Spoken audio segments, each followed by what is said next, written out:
সময় দর্শক আসসালামু আলাইকুম। দেখতে পাচ্ছেন আজকে হরিধানী মাংসর বাজারে আসছি আপনাদের কিছু ভিডিও দেখানোর জন্য। গরুর মাংস প্রসেস কিভাবে কাটা হয়, একটা বড় রান গরুর, এটা পিছনের রান না মামা, এটা লোকে কয় আমু কই। আচ্ছা, এটা তো এই গরু দেখাইলেন যা, কত করে কেজি বেচছেন গোশ? 750 টাকা। 750 টাকা কেজি। সম্মানিত দর্শক যারা দেখছেন, আপনারা ট্রাই করলে এইভাবে কাটতে পারবেন যদি ভিডিওটি সম্পূর্ণ দেখেন। বড় একটা রান প্রসেস করা আমি দেখানোর চেষ্টা করছি, তা একটু ধৈর্য সহকারে অবশ্যই আপনারা দেখবেন কিভাবে কাটে একটা পিছনের বড় রান। তো আপনারা চাইলে বাড়ি যদি মনে করেন যে একটা একটু গরু জবাই করেন আপনারা বাসা বাড়িতে, অনেক সময় কুরবানি সামনে, আকিকার অনুষ্ঠান, যে কোনো একটা অনুষ্ঠানে আপনারা গরুর মাংস কাটা ভিডিও চান আপনারা, তো আমাদের পেজটি ফলো দিয়ে রাখবেন, আপনারা দেখতে পারবেন, শিখতে পারবেন।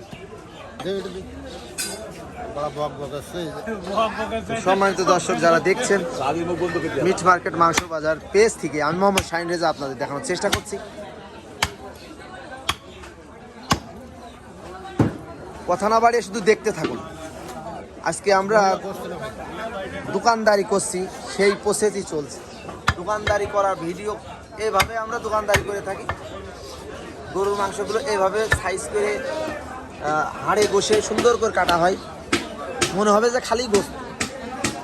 তো তার রহস্য কি, এই যে রহস্য আজকে দেখানোর চেষ্টা করছি, কিভাবে কাটতে হয় হাড়ে বসে মিল করে।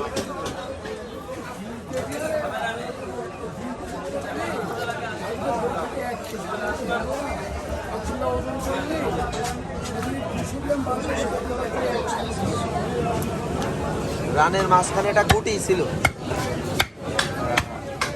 এই গুটি খাওয়া যায় না, অনেক কষায় কিন্তু বেঁচে ফেলে।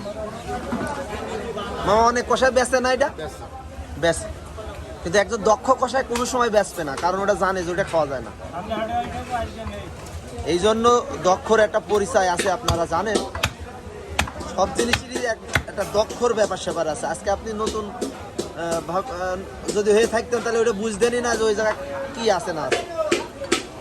কিন্তু একটা গরুর কোন জায়গায় কি আছে সবই আমার মামা জানে। জানেন না? আপনি জানেন না?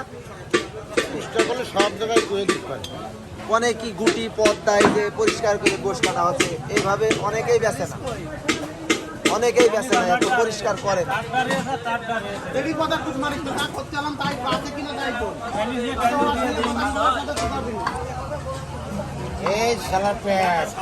সম্মানিত দর্শক, মিট মার্কেট মাংস বাজার পেজ থেকে আমি মোহাম্মদ শাহিন রেজা আপনাদের দেখানোর চেষ্টা করছি। আজকে হলিধানী মাংস বাজারে আমার মানুয়ার মামার দোকানে আসছি। তো আজকে তার হাতের প্রসেস মাংসর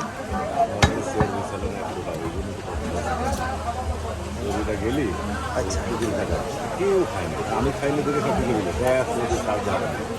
তো মাংস কাটা হচ্ছে। এটা কোন জায়গার মাংস মামা? করলির মাংস। সময় দর্শক আপনারা জানেন করলির মাংসের কোনো আঁশ হয় না, আবার অনেক স্বাদ হয়। স্বাদের মাংস হলো করলির মাংস। তো আপনারা চেষ্টা করবেন ললির মাংস নেওয়ার জন্য। যদি সকাল সকাল আসলে ললি বা কুড়লি যাই বলেন আপনারা,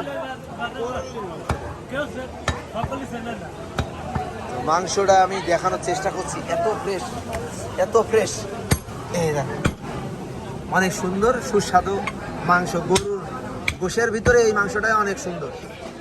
আশা করি বুঝতে পেরেছেন। সবাই ভালো থাকবেন, সুস্থ থাকবেন। আসসালামু আলাইকুম।